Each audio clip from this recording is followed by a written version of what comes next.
मराठी भाषा गौरव दिनानिमित्त 27 फेब्रुवारी रोजी सायंकाळी 6:30 वाजता भांडूप पश्चिम येथील पराग विद्यालय हॉल येथे भांडूपमधील सिने नाट्य कलाकार यांनी आयोजित केलेला माय मराठी गौरव सोहळा मोठ्या उत्साही वातावरणात संपन्न झाला।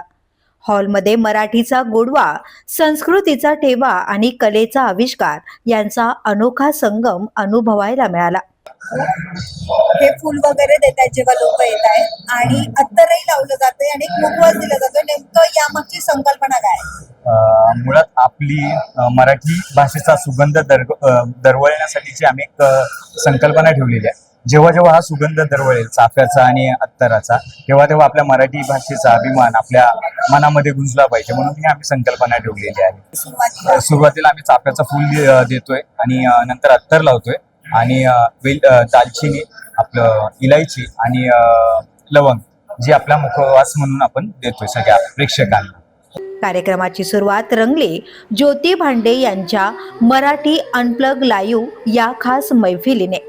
सुरेल आवाज आणि मनाला भिडणाऱ्या सादरीकरणाने रसिक मंत्रमुग्ध झाले। कोकणातील चित्रकथांवर आधारित गोड मालवणी भाषेतील मिथ ऑफ मॅन्डिगोज या नाट्य अनुभवाने प्रेक्षकांना लोककलेचा अस्सल ठेवा अनुभवायला मिळाला। याचबरोबर माकडवाला या मराठी कथेचे प्रभावी अभिवाचन सिनेमालिका क्षेत्रातील लोकप्रिय अभिनेते विकास पाटील यांनी सादर केले। त्यांच्या जिवंत आणि भावपूर्ण सादरीकरणाने सभागृहात टाळ्यांचा कडकडाट झाला। या सोहळ्याला साहित्य, कला, शिक्षण, सामाजिक आणि राजकीय क्षेत्रातील विविध मान्यवरांची उपस्थिती लाभली। मराठीचा गौरव, कलेचा उत्सव आणि संस्कृतीचा सन्मान करणारा हा सोहळा उपस्थितांच्या स्मरणात कायमच कोरला गेला। या कार्यक्रमाच्या मागची संकल्पना म्हणजे मराठी भाषा अधिकाधिक वृद्धिंगत व्हावी, त्याचा पूर्ण भाषेची प्रसिद्धी संपूर्ण जगाच्या स्तरावर पोहोचावी, म्हणून हा आमच्या भांडूपच्या कलाकारांनी केलेला एक छोटासा प्रयत्न आहे।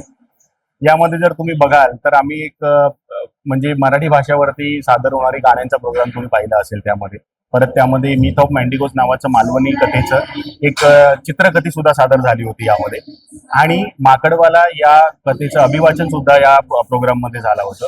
आणि ह्या संपूर्ण कार्यक्रमाचं आयोजन हे भांडूपचे सर्व सिनेसृष्टीतले कलाकार आहेत त्या लोकांनी आम्ही येऊन एकत्र केलं होतं। याचा मागचा एकच उद्देश होता की फक्त आणि फक्त आपली मराठी भाषा अधिकाधिक सर्वांपर्यंत पोहोचावी आणि निश्चितच पुढच्या पिढीला याचं योगदान मिळावं यासाठी केलेला थोडासा प्रयत्न आहे।